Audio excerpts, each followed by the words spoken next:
Beneath a sky heavy with the weight of an approaching storm, young Greg Ridley sits in the shadow of his own frustration. With his father's lectures on grades and the future echoing in his mind, the world feels as dark and turbulent as the swirling clouds above. Seeking refuge from the rain and the pressure, Greg retreats into the ruins of an abandoned building, unaware that in the darkness, he is about to meet a man who will teach him the true meaning of value. This is the story of a rainy night, a hidden legacy, and the discovery of the treasure of Lemon Brown.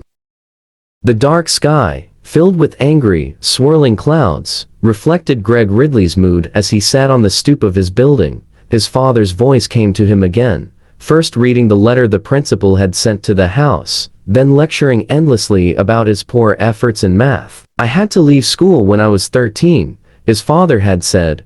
"That's a year younger than you are now. If I'd had half the chances you have, I'd." Greg sat in the small, pale green kitchen listening, knowing the lecture would end with his father saying he couldn't play ball with the Scorpions. He had asked his father the week before, and his father had said it depended on his next report card. It wasn't often the Scorpions took on new players, especially 14-year-olds, and this was a chance of a lifetime for Greg. Report cards were due in a week, and Greg had been hoping for the best, but the principal had ended the suspense early when she sent the letter saying Greg would probably fail math if he didn't spend more time studying. "And you want to play basketball?" His father's brows knitted over deep brown eyes. "That must be some kind of a joke. Now, you just get into your room and hit those books." "Hey, Ragman," a voice called, "we know you in here. What you got up under them rags? You got any money?" The men banged around noisily, calling for the Ragman.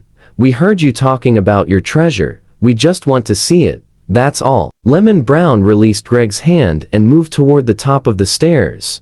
As Greg howled to scare the thugs, Lemon Brown hurled his body down the stairs at the men who had come to take his treasure. Later, Lemon Brown showed Greg his treasure-yellowed newspaper clippings and a battered harmonica.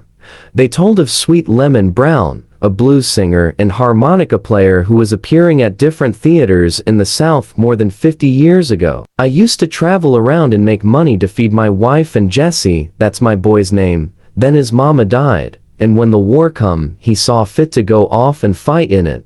I didn't have nothing to give him except these things that told him who I was, and what he come from. If you know your pappy did something, you know you can do something too. Jesse got killed in the war.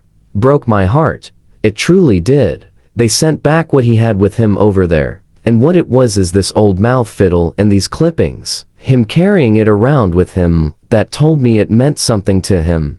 That was my treasure. What else a man got excepting what he can pass on to his son?" Lemon Brown said. Greg thought about the lecture he knew his father would give him, and smiled.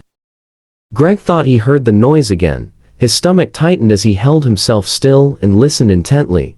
There weren't any more scraping noises, but he was sure he had heard something in the darkness, something breathing. He tried to figure out just where the breathing was coming from. He knew it was in the room with him.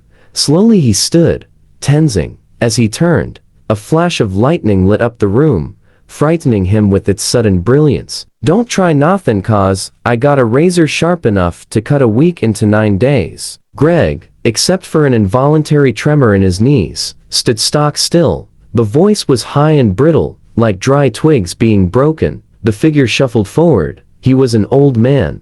His black, heavily wrinkled face was surrounded by a halo of crinkly white hair and whiskers. His pants were bagged to the knee, where they were met with rags that went down to the old shoes. "Who are you?" Greg hardly recognized his own voice. "I'm Lemon Brown," came the answer. "You ain't one of them bad boys looking for my treasure, is you? Because I told you I got me a razor." "I'm not looking for your treasure," Greg answered, smiling.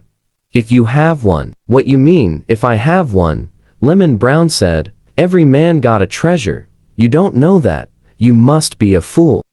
"Don't worry none about what I got," Lemon Brown said. "You know who I am? You told me your name was Orange, or Lemon, or something like that." "Lemon Brown," the old man said, pulling back his shoulders as he did so. "They used to call me Sweet Lemon Brown." "Sweet Lemon?"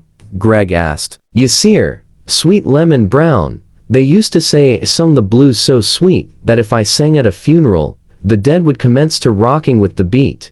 Used to travel all over Mississippi, and as far as Monroe, Louisiana, and east on over to Macon, Georgia. You mean you ain't never heard of Sweet Lemon Brown? Afraid not, Greg said.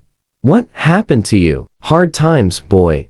Hard times always after a poor man. One day, got tired, sat down to rest a spell, and felt a tap on my shoulder. Hard times caught up with me. I used to have a naughty-headed boy just like you, Lemon Brown said. Had them big eyes like you got. I used to call them moon eyes. Look into them moon eyes and see anything you want. How come you gave up singing the blues? Greg asked. Didn't give it up, Lemon Brown said. You don't give up the blues. They give you up. After a while you do good for yourself. And it ain't nothing but foolishness singing about how hard you got it.